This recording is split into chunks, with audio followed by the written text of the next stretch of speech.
நெல்லையில் ஐடி ஊழியர் 4 நாட்களுக்கு முன்பு கொலை செய்யப்பட்டிருந்தார். இருவேறு சமூகத்தை சேர்ந்தவர்கள் என்பதால் பெண்ணின் காதலை ஏற்க மனமில்லாமல் பெண்ணின் சகோதரன் காதலனை வெட்டி கொன்றதாக செய்திகள் வெளியாகி இருந்தன.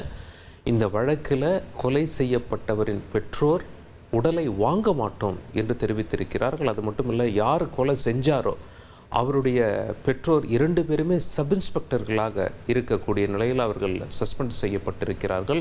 விசாரணை நடைபெற்று கொண்டிருக்கிறது. ஆனால் அது போதாது, அவர்களை கைது செய்ய வேண்டும். மகன் செய்த குற்றத்திற்கு அவர்களும் காரணமாக இருந்திருக்கிறார்கள், தூண்டிவிட்டிருக்கிறார்கள்.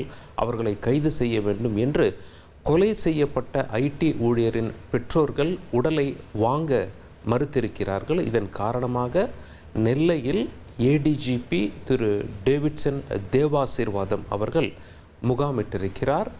அடுத்தடுத்து பரபரப்பான சம்பவங்கள் இதில் அரங்கேறிக் கொண்டிருக்கிறது. இனி செல்லும் இடமெல்லாம் செய்தி. தந்தை டிவியின் வாட்ஸ்அப் சேனலை ஃபாலோ பண்ணினா செல்ல இருக்கும் இடமெல்லாம் செய்தி. இதோ QR கோட் இப்பவே ஸ்கேன் பண்ணுங்க, ஃபாலோ பண்ணுங்க.